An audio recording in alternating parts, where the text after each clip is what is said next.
Hi, fifth grade. So this video is talking about how to take notes for your third paragraph on how Indigenous people were wrongly treated.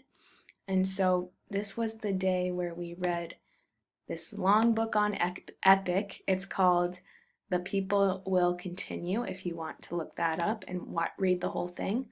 I'm not going to read the whole thing. I'm just going to go through our notes that we took and how you should go through that for your paragraph. So, before we started reading, we learned this new word called treaties, and treaty means an agreement about territory.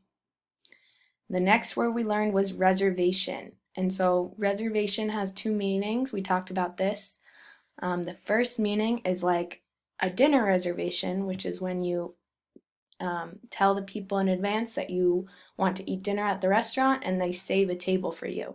But this kind of reservation that we're talking about with the Indigenous people in history is the kind where the US government forced them to only live on certain areas of land, and oftentimes the land they lived on was very poor, so it did not have a lot of resources, right? Didn't have water or food.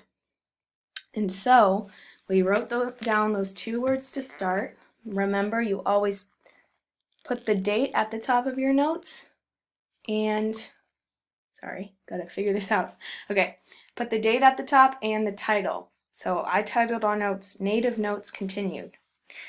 Then I wrote my definition of treaties first, and I wrote my definition of reservation. Last thing I did was I made a line down the center.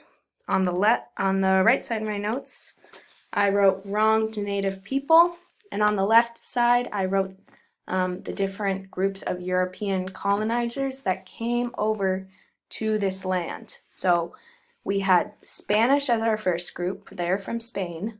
Then we had the English from England, French from France, and Dutch people from the Netherlands. Were all people who came over from Europe to this, what they called the New World, where these indigenous tribes lived and decided to take their land.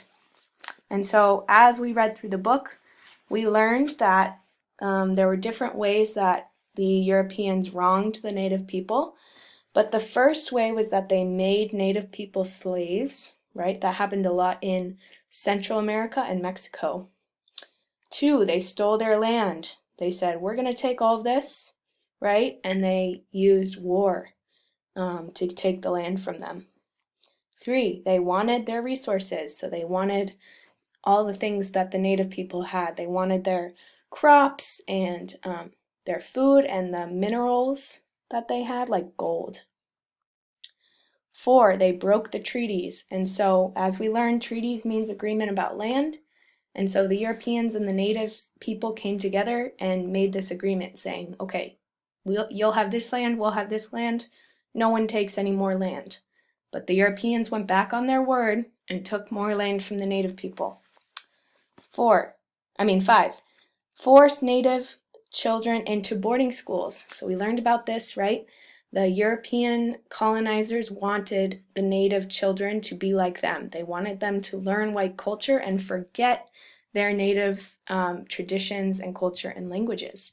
And so they took these kids from the reservation, moved them to different spots in the US where no one else spoke their tribe's language, and they forced them to learn different things about Christianity and learning English. And they were really mean to them and had bad schools. And this was really difficult for Native people to recover from because their kids didn't then speak the same languages as them, and they forgot everything about their culture. So they had to rebuild all of that knowledge and reteach them all of those things. So it was really, really bad, but it's important for us to learn about. And so, once you have these definitions and bullet points written down, you're going to go to ELA Classroom at the top. You're going to go to your report. Give me a second to get there. So let's imagine I'm in 5A. I'm going to go to 5A ELA, or whatever class you're in. And then I click on classwork,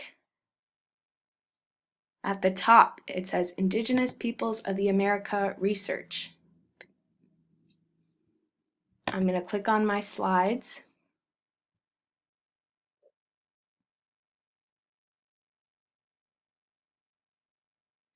And then, depending on whether I did the Sioux as my paragraphs before, I will go to slide 4 and I will copy what I wrote from my notes onto my bullets and then use those bullets to write my paragraph sentences.